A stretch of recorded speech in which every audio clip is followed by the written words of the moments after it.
মাশাআল্লাহ, আল্লাহ তাআলা যে এত সুন্দর আর পৃথিবীটাকে এত সুন্দর করে সৃষ্টি করেছেন, এখানে না আসলে আসলে বুঝতে পারবেন না। অসাধারণ অসাধারণ দৃশ্য।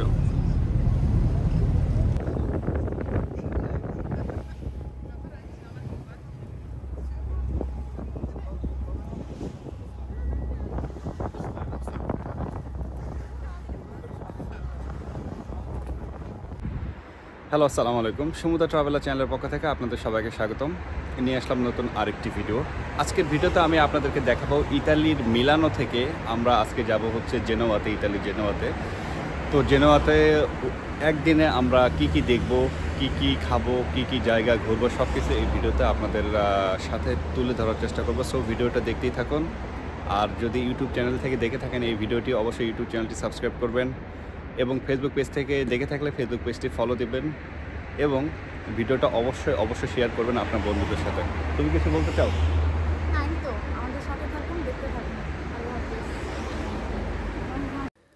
তো আমরা এখন আছি মূলত হচ্ছে মিলান সেন্ট্রালে। আমাদেরকে যে কাজটি করতে হবে, মেট্রো ট্রেনে চড়ে যাওয়ার জন্য আমাদেরকে টিকিট কাটতে হবে।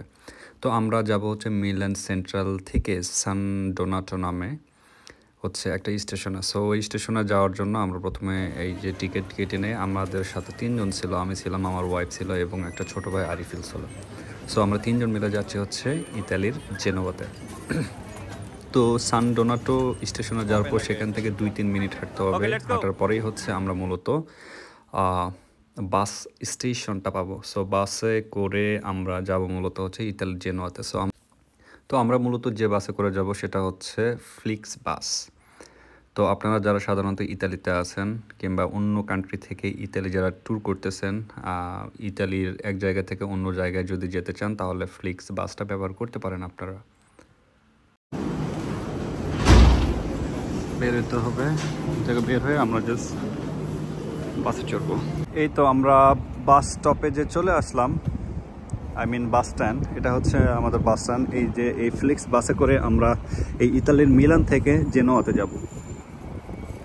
বাসে এখন আমরা উঠবো। তো বাসের সিটটা খুঁজে পেলাম, বুঝে পেলাম। তো এখন আমরা এই বাসে চড়ে ইনশাআল্লাহ সব কিছু যদি ঠিকঠাক থাকে 1.5 থেকে 2 ঘন্টার ভিতরে ইতালি জেনোয়াতে পৌঁছে যাবো। এখানে অনেক বাঙালি দোকান রাস্তার উপরে, দরদাম করে আমি জিনিস নিয়েছি। আমি যখন মূলত জেনোয়া যাওয়ার সিদ্ধান্তটা নিই আপনার ইতালির মিলানে গিয়ে, তখন অনেক ভাই ব্রাদার বলেছিল যে আসলে ইতালির জেনোয়াতে তেমন দেখার কিছু নেই। বাট বিশ্বাস করেন আমি একটু টায়ার্ড ছিলাম, বাসে ওঠার পরেই আমি ঘুমে যাই। বাট যখন ঘুম থেকে উঠলাম, উঠে যখন এই দৃশ্যটা দেখলাম, এই যে পাহাড়ের দৃশ্য প্লাস হচ্ছে এই গাছগাছালির দৃশ্য, মানে আনবিলিভেবল। আমার কাছে এতটা ভালো লাগছে যে ভাই আমি কোথায় ছিলাম আর কোথায় আসলাম, একটা জান্নাতে আসলাম, মানে এতটা সুন্দর। অনেক সুন্দর একটা সিটি জেনোয়াতে চলে আসলাম। আর ফ্লিক্স বাসে আমাদের সময় লেগেছে প্রায় 2 ঘন্টার মতো মিলান থেকে। দেখেন আশেপাশে এটা ভিউ কত সুন্দর, মাশাআল্লাহ, আলহামদুলিল্লাহ। আশা করি এই ভিডিওতে আপনারা পুরোটা দেখতে পারবেন যে জেনোয়াতে আসলে আমরা কোথায় কোথায় ঘুরতেছি, কোথায় কোথায় ঘোরা যায়। ওকে, আরও বাংলাদেশি খাবার ট্রাই করব। এই হোটেলে আমরা থাকবো হচ্ছে 24 ঘন্টা, আগামী একদিন। সো আপনাদেরকে একটু পরে দেখাবো যে রুমটা কেমন। আমি আপনাদেরকে দেখাই যে আমাদের যে রুমটা আমরা ইতালির জেনোয়াতে ভাড়া নিয়েছিলাম একদিনের জন্য। চলেন।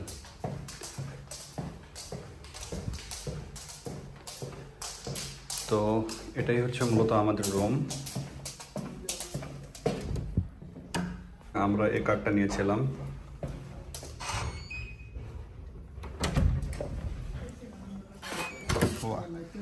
আমরা এখানে কার্ডটা দিয়ে দিই। ওয়াহ। সো এটাই মূলত আমাদের রুম একদিনের জন্য। তো এটা হচ্ছে মূলত সিঙ্গেল বেড আরিফের জন্য, ডাবল বেড ওইটা আমাদের জন্য। সো রুমটা পছন্দ হয়েছে?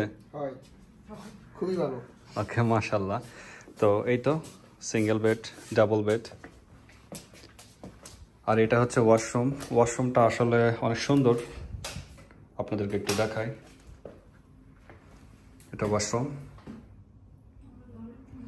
এখানে শাওয়ার নেওয়া যাবে। আর ওটা হচ্ছে টয়লেট। Just wow. এখানে একটা মিরর দেয়া আছে। রুমটা ভালো লাগছে? হ্যাঁ, কারণ আমার মিরর দেওয়া আছে, এটা হইলে আমার হয়। ওকে, একটা টিভি দেয়া আছে, টাওয়েল, এটা তো কম্পালসরি দেওয়াই থাকবে। আর এখানে একটা উইন্ডো দেওয়া আছে, এই উইন্ডো খুললে আমরা একটা ভালো ভিউ পাইতে পারি। জি, জাস্ট অসাধারণ। তো হোটেল থেকে আমরা বের হইলাম। হোটেল থেকে বের হওয়ার পরে এখন আমরা এই জেনোভা শহরটা ঘুরবো, এবং এই ঘোরার পিছনে যেহেতু আমরা এখানে নতুন, আর এটা যেহেতু একটা ট্যুরিস্ট প্লেস, তো এই জেনোভা শহরটা আমাদেরকে ঘুরে দেখানোর জন্য আমাদেরকে হেল্প করবে দিদার ভাই। তার সাথে একটু পরে আমি ইন্ট্রোডিউস করাবো আপনাকে। উনি জেনোভারই বাসিন্দা, যদিও উনি বাংলাদেশি, উনি এখানেই থাকেন, সো উনি আমাদেরকে হেল্প করবেন। এটা হচ্ছে আমাদের সেই দিদের ভাই, উনি আমাদেরকে আজকে জেনোভা সিটি ঘোরানোর জন্য হেল্প করবে। তো ভাই, আমরা এখন কোথায় যাচ্ছি? আমরা হচ্ছে পিয়াসা প্রিন্সিপে যাচ্ছি। আচ্ছা, এটা কি আসলে, কেন ওখানে যাচ্ছি আমরা? এটা হচ্ছে মূলত জেনোভার একটা মেন টুরিস্ট পয়েন্ট। এখানেই সমস্ত টুরিস্টরা এসে ঘুরে। এটার ভিউটা অনেক সুন্দর, এবং খুব বেশি সুন্দর বলতে কিছু না, কিন্তু এটা হচ্ছে সবচেয়ে পুরান আদি ভবন এখানে আছে। আচ্ছা আচ্ছা। আর হচ্ছে একটু দেখতে অন্যরকম, গেলে দেখাবো ইনশাল্লাহ। চলেন সবাইকে দেখাবো। Let's go. আমরা এই তো একটু হাঁটতেছি। আপনি যদি জেনোভাতে এসে হাঁটতে না পারেন তাহলে জেনোভাতে আইসেন না, কারণ এই যে গলির ভিতর দিয়ে আপনাকে হাঁটতে হবে, ছোট ছোট সরু গলি। এই গলিগুলোর ভিতর দিয়ে হেঁটে আপনাকে আপনার ডেস্টিনেশনগুলোতে যেতে হবে, যেগুলো সাধারণত ট্যুরিস্ট স্পট। এই আর কি, ভালোই, মোটামুটি সুন্দর, বাট অনেক পুরাতন একটা শহর। এই রাস্তা দিয়ে যখন হাঁটতেছিলাম তখন রাস্তার দুপাশে অনেক সুন্দর ছোট ছোট দোকানগুলো দেখতে পারতেছিলাম।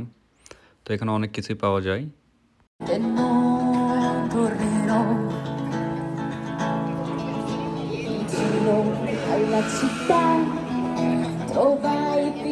ইউটিউবে এবং ফেসবুকে ভাইরাল ভিডিও যে বাংলাদেশের যুবক ইতালিতে গিয়ে স্প্রে দিয়ে বিল্ডিংয়ের ছবি আঁকিয়ে লাখ লাখ টাকা ইনকাম করে, হয়তো বা ইনিও তার মতো একজন। এটি হচ্ছে পিয়াজ্জা প্রিন্সিপার একটি অংশ। সো এখানে বেশ কিছু পুরাতন বিল্ডিং আছে, এবং এই জায়গাটিতে এই যে বাংলাদেশি ভাইটা, উনি স্প্রে দিয়ে ইতালির বিভিন্ন যে বিল্ডিং আছে, যেমন হচ্ছে দুয়োমো, ক্যাথেড্রাল, এগুলো আঁকিয়ে টাকা ইনকাম করে। হলো একটা গির্জা, পর্যটকদের জন্য খুবই প্রসিদ্ধ এবং বিখ্যাত একটা স্থান। এখানে অনেক পর্যটক আছে জেনোভাতে যারা আসে, সাধারণত যদি যে কেউ খ্রিস্টান হয়ে থাকে এখানে আসে, তো অনেকেই এজ এ মুসলিম হিসাবে এখানে আসে জাস্ট দেখার জন্য। অনেক সুন্দর জায়গাটা। তাহলে না, আমরা একটু ভিতরে গিয়ে দেখার চেষ্টা করি ভিতরে কি কি দেখা যায়।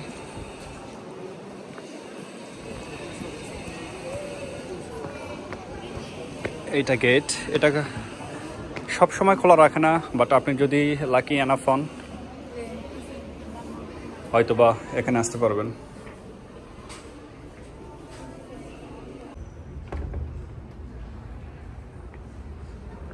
থমথমে একটা পরিবেশ। আসলে সব ধরনের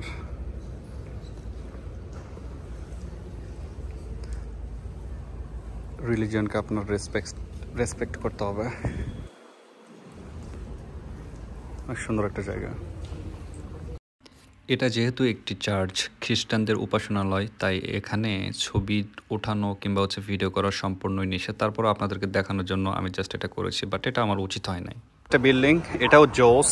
আমি জানি না আসলে এটা কি, বাট আসলে অনেক সুন্দর একটা বিল্ডিং।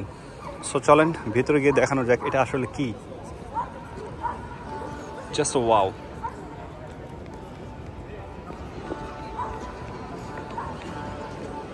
বিশাল দরজা।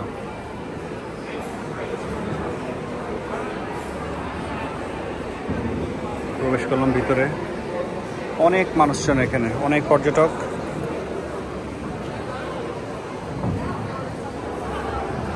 আর এখানে হচ্ছে ছোট ছোট দোকান বসেছে, অনেক ধরনের জিনিসপত্র, অনেক তৈজসপত্র, আসলে অনেক কিছু আমি নাম জানি না। অনেক কিছু আপনি এখানে নিতে পারবেন। অনেক সুন্দর, এমন কিছু দেখার মতো নাই। এই যে এখানে আসবেন, কোনো কিছু কেনার থাকলে কিনবেন, আর ভিতরে যদি যাইতে চান অবশ্যই টিকিট কেটে আপনাদেরকে ভিতরে যেতে হবে। সো আমরা চাচ্ছি না যে ভিতরে গিয়ে কোনো কিছু দেখি, জাস্ট যতটুকু দেখেছি ইটস ওকে। এর বের হওয়ার সময় চোখে পড়লো অসাধারণ পানির ফোয়ারা, জাস্ট ওয়াও, দেখেন অসাধারণ।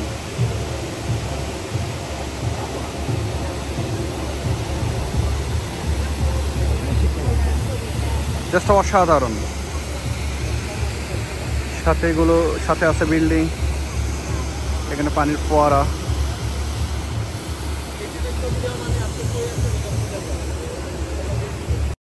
জেনোয়াতে যে স্থানগুলো বিশেষ করে আকর্ষণীয় পর্যটকদের জন্য, এটি হচ্ছে তার মধ্যে অন্যতম। আর এই জায়গাটার নাম হচ্ছে পিয়াজ্জা ডি ফেরারি।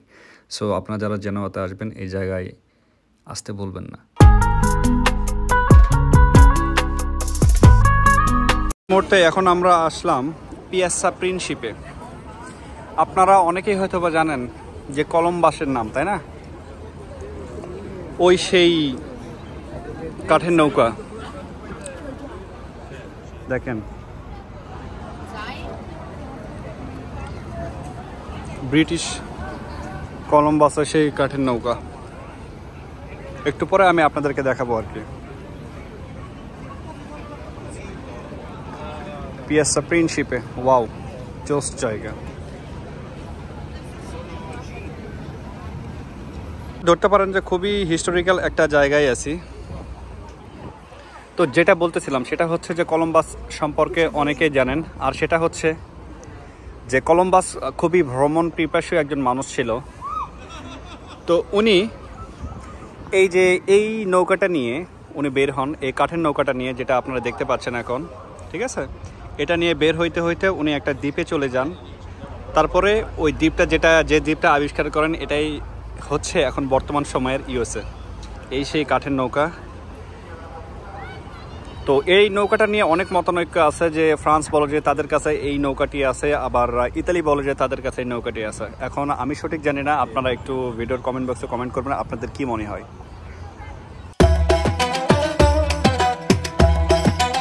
তো এখন আমরা মূলত জেনোয়াতে আছি। আমরা টিকিটও নিয়ে নিয়েছি। জেনোয়ার কিছু ছোট ছোট শহর আমরা নৌকাতে করে, বোটে করে দেখবো, তাই না ভাই? আচ্ছা, এই যে শহরগুলো আমরা ঘুরবো, এই শহরগুলোর নাম কি? ছোট ছোট, একটা হচ্ছে কর্নিলিয়ানো, আরেকটা হচ্ছে পেইলি, আরেকটা হচ্ছে আরাঞ্জানো। আচ্ছা আচ্ছা আচ্ছা, এই তিনটা শহর। আচ্ছা, এই তিনটা শহর আমরা বোটে করে দেখবো। আই হোপ আপনারা অনেকেই পছন্দ করবেন। জেনোয়াটা আসলে ওয়াও। ইতালি যত সিটি দেখতেছি আমি, ততই ইতালির প্রেমে পড়ে যাইতেছি। মিলানো একটা সৌন্দর্য, এটা একটা সুন্দর জেনোয়া। আই হোপ ভ্যানিস আরেক রকম সুন্দর। তো আপনারা যারা সাধারণত ইতালিতে আসতে চান একটু সময় বেশি করে নিয়ে আসবেন, তাই না ভাই? তো তাহলে আপনারা এইভাবে দেখতে পারবেন। আসলে একদিন, 2 দিন, 3 দিন করে একটা সিটি আপনারা এক্সপ্লোর করতে পারবেন না। একটা শহরের সব কিছু যদি আপনি দেখতে চান, আপনাকে মিনিমাম 6 থেকে 7 দিন সময় লাগবে, নাকি ভাই?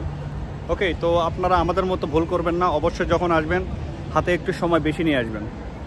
তো আমি জেনোয়া যতটুকু দেখতেছি প্রায় 4-5 ঘন্টা হয়েছে। আসলে আমি এতটাই মুগ্ধ হচ্ছি।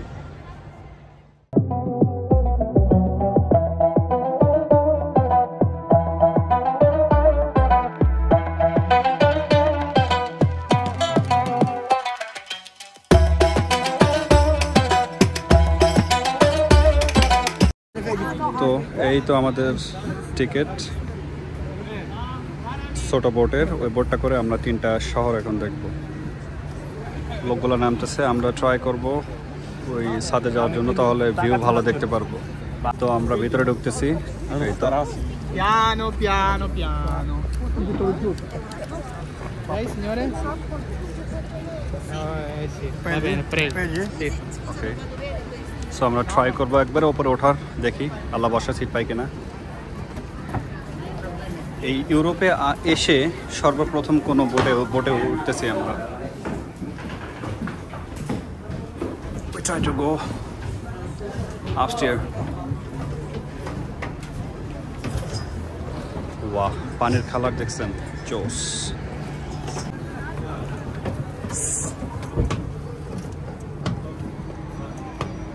ওয়াও, অনেক সুন্দর।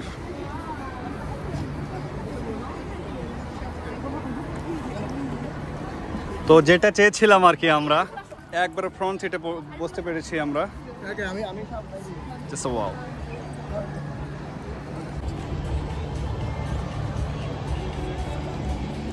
ভাই এটাতে মজা লাগবে, বুঝছেন, এটা অনেক দোলে তো। আমাদের এটা শিপ বলেন আর স্পিড বোট বলেন, কোনো সমস্যা নেই। বাট এটা এই যে ঘাট থেকে এখন ছেড়ে দিল, এখন দেখার পালা যে আসলে যে নতুন 3টা শহর দেখতে যাচ্ছি আমরা বোটে করে, এটা কেমন সুন্দর দেখায়। বাট যতটুকু দেখতেছি ততই মুগ্ধ হচ্ছি, অনেক সুন্দর, আপনারা নিজেরাই দেখতে পাচ্ছেন। আর এটা হচ্ছে পরন্ত বিকেল, আর পরন্ত বিকেলের সৌন্দর্য মাইন্ড ব্লোয়িং, আলহামদুলিল্লাহ।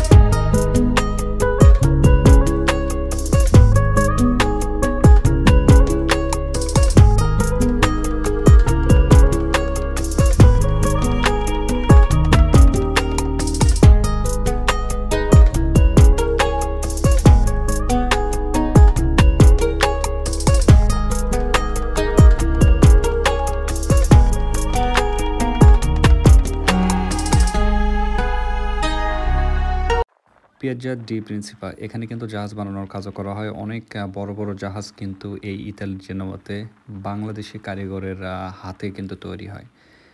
তো অনেক বাঙালি ভাই ব্রাদার কিন্তু এখানে কাজ করেন। একটা পোর্ট এলাকা, আপনি যখন জেনোয়াতে বোটে করে যাবেন এখানে অনেক ধরনের কন্টেইনার দেখতে পারবেন, জাস্ট অসাধারণ ভিউজ,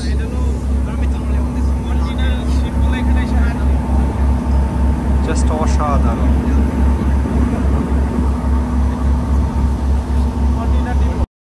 আর এটাই হচ্ছে পৃথিবীর একমাত্র ভাসমান এয়ারপোর্ট, যেটা ইতালির জেনোয়াতে অবস্থিত। দেখেন, এটা ভাসমান এই জন্য যে এটা সমুদ্রের তীরেই কিন্তু অবস্থিত, আবার ভাবেন না যে পানির উপরে অবস্থিত।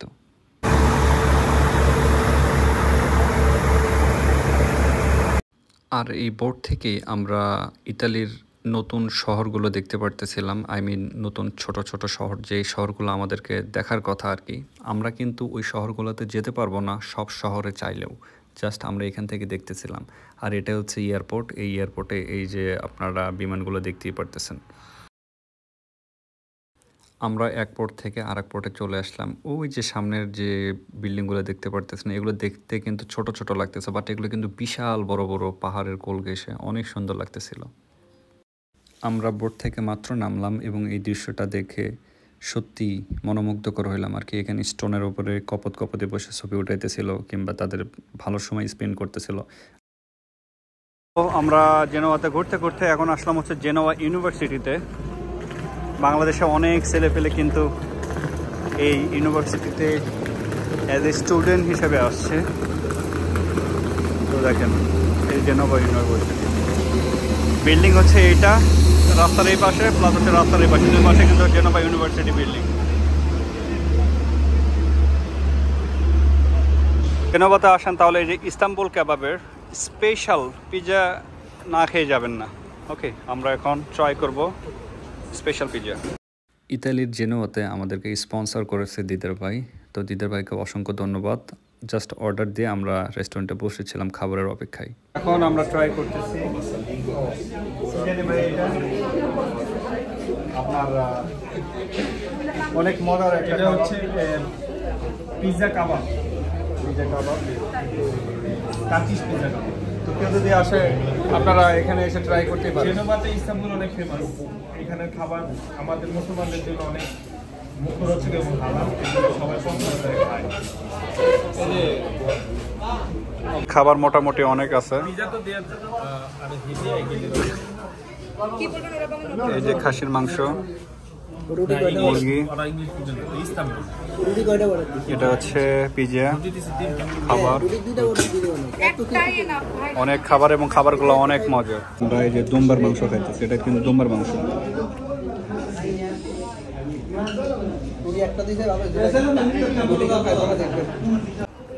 ইতালির জেনোয়াতে এটা আমাদের প্রথম সকাল।